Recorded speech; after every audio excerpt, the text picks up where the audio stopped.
Hi guys, welcome back to my channel. If you're new to this, my name is Aska, Limitless Mom, Kenya.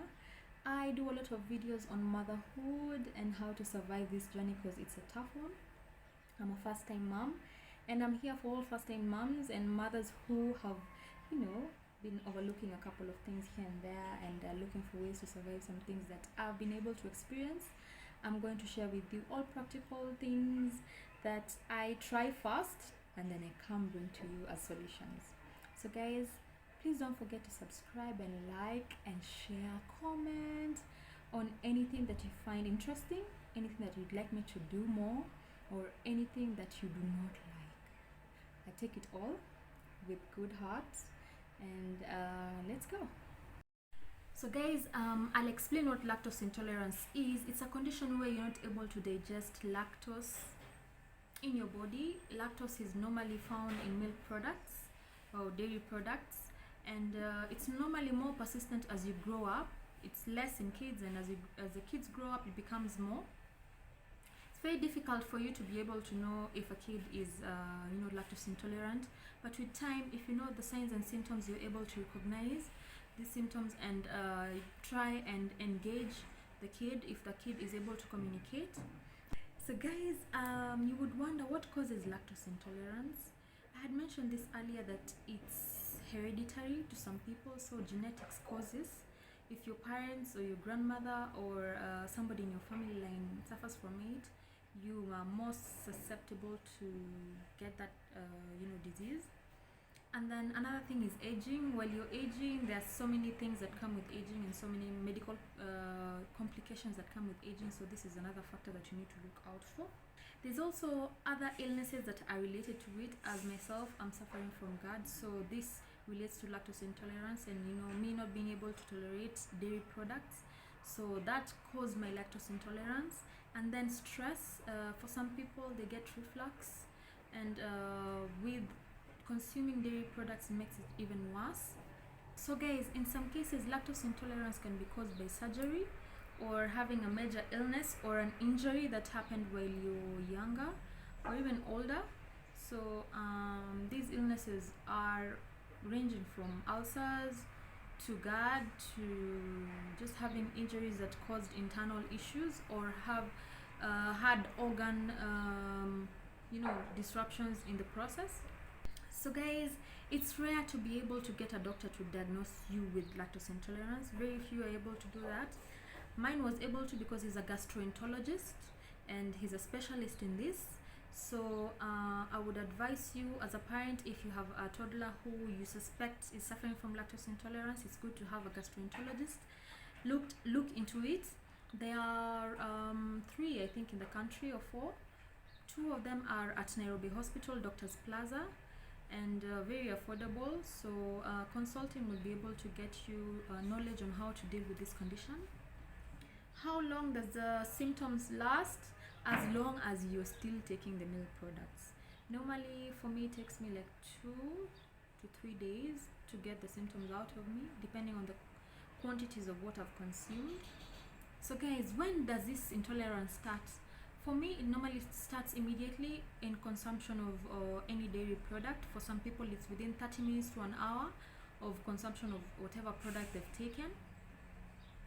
And when I say products, guys, I had forgotten to mention that the products I'm talking about are cheese, milk, cow milk, what else? Any product that contains milk or milk powder. How do you treat lactose intolerance? For myself, I'm not able to fully give you how you treat the condition, but since I have an underlying condition, I normally just avoid and try and manage my condition and avoid products that have milk or generally dairy products, including chocolates that have milk content. I know, guys, it's very difficult to avoid chocolate. Oh, and ice cream. Avoid ice cream, guys. Ice cream does damage. Avoid giving your kids ice cream. It's very important to try and contain the situation. In the place of ice cream at Cold Stone, I see they normally have sorbet. Sorbet tastes like ice cream a little, but is not ice cream. So that should be able to substitute your child's or your own craving for lactose free products. I'll share with you what you can take to manage this and in substitute of milk products. You can take fermented milk. For us Kisses, we have this, I don't know if other tribes do, we have fermented milk that we call maziwa ya kirandi. I mean the milk that you put in the gourd, it's called gourd, and then it's fermented, and you just keep adding fresh milk into it. That I'm able to take. That should be able to, you know, give you that substitute that you're looking for in milk. It's not harmful to you if you're lactose intolerant. And then another thing that you need to look out for is products that are not milk products, that give you the value that milk gives you, with calcium and the vitamin K, magnesium, all those nutrients that you get from milk. I go for soy milk because soy milk tastes better to me. There's rice milk, there's soy milk, there's almond milk, there's oat milk. They all taste funny. I'm only able to tolerate soy milk, so I take soy milk a lot. There's this point where soy milk was out of stock, and we really looked for it all over. We have like very few suppliers of soy milk. Lactasoy, this brand called Lactasoy, it's the most tasty one and most affordable and available one. There's one called Alpro, but it's 2 times the price of Lactasoy. So Lactasoy was out of stock, but I was able to get the number of the supplier of Lactasoy in Kenya because it's imported. So I'll share with you mom's contacts of that specific supplier on the description box below, so that you're able to, you know, if your child really needs milk, or if it's something that you're doing on a routine basis, giving your child soy milk, you're able to get it as soon as possible. Then as a substitute, I was able to get, I'm not sure of the brand, but there's a brand that produces goat milk and camel milk. I got at Quickmart. I'm not quite sure of the brand, but when I was expectant, I was taking that a lot because of course my gut condition got severe, you know, while expecting. So I really needed milk, cold milk, to get it suppressed. So I would get camel milk and goat milk, which are very, very nutritious. Sometimes I'd get them at Carrefour here in Two Rivers. They normally have a dispenser for milk. I would get goat milk there. Sometimes they would run out real quick. So you should just get a constant supplier, get the contacts, or if you have one around your area, go there early, get stock up, and then put them in the fridge. Goat milk and cow milk are very nutritious, guys. If you're able to substitute that every once in a while, even if your child is not lactose intolerant, it's good to try it out. They're rich in a lot of nutrients. You can Google that to verify. Another thing is trying supplements that are rich in probiotics. Probiotics help you digest lactose faster, so, and also are good for you in terms of fiber and you know, relieving constipation and all that, and also relieving diarrhea. So it's good to have probiotic rich stuff. There's this yogurt kind of you know, milk product called kefir. I saw it at Carrefour. I was taking that as well. It's also good to cook with. Sometimes I used to cook with it when, you know, of course, when I'm alone. When we're cooking meals for many people, it's impossible because they're very expensive.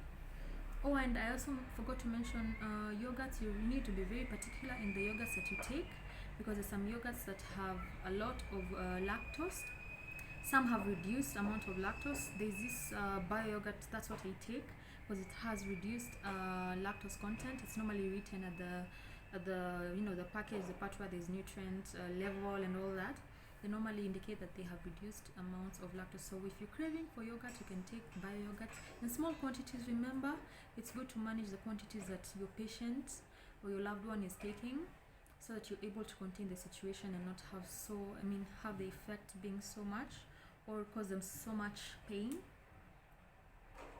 Incorporate calcium-rich foods. I've mentioned the foods, the products that you can use in place of milk or dairy products. I'm not sure if there's cheese that is dairy-free. I'm yet to find out. Or vegan cheese. I'm not sure. If there is, that is what you should opt for. And then again, if you're able to get vegan substitutes to be able to, you know, just make you feel like you're still eating the dairy products that you still desire, can go for it. Also add foods that are rich in vitamin K. There's a cabbage, broccoli, cucumbers, basil leaves, and all fermented organic, milk products. When I say fermented here, I mean yogurts are also equally fermented, but in reduced levels. So you could do fermented milk, maziwa mala. For us, we just do the fermented, all traditional fermented milk. Add bone broth to your diet. Bone broth is supu. You know that supu that you normally make with bones. It's called what's it called? The ox something. Anyway, that's the broth I'm talking about, guys. You just share with me that name. I don't remember the name. So it's at this point, whichever age that you're in or your loved one is, it is at this point that you should be able to jumpstart your gut health, to prevent other forms of gut issues, gut illnesses like GERD. So if you have lactose intolerance, it's really important to boost your gut health at this moment. Eat foods that are appropriate.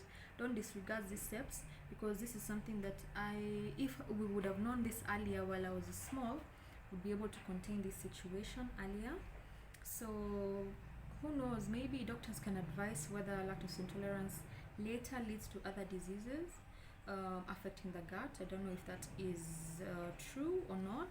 And then another thing that people normally use ghee to cook with, I'd suggest using butter instead, because ghee is also a dairy product that can be very detrimental to your diet, because you would be cooking it on different foods that you're taking. So avoid ghee and substitute that for butter. At Karura SDA Church, I believe there is soy milk that is being produced by some people in the church, soy products including soy milk. I have not been able to get the number of the person who supplies that. I would really like to get and taste and see if it's something that is drinkable. These are things that you need to introduce your kids to early enough, so they can be able to acquire the taste and love the taste, because it's equally nutritious to have them even if they're not lactose intolerant. And these products are very good for you when you're pregnant and when you're having heartburns as well, because with heartburns you want to suppress with something cold. And some people prefer dairy products, but for me soy milk worked well, because it would not give me that aftertaste that would make me want to throw up, especially in the first trimester. So guys, during your breakfast you can consider trying hot chocolate without milk. You can also consider trying chamomile tea, green tea, all these black teas that are equally nutritious. You can do oats in your diet. Just try as much as possible to get products that have reduced amount of milk, to have you get energized and feel less bloated and having issues with your stomach. Same for the kids. Give them a healthy breakfast. Avoid having anything with milk. So guys, thank you so much for watching my channel. I really appreciate it. Don't forget to subscribe and click on the notification button down there, the notification bell down there, so that you're able to know when I'm uploading the next video. Feel free to comment and share my video, and give me all the constructive criticisms that you guys have on hold for me. I really appreciate for your feedback, and I'll see you in my next vlog.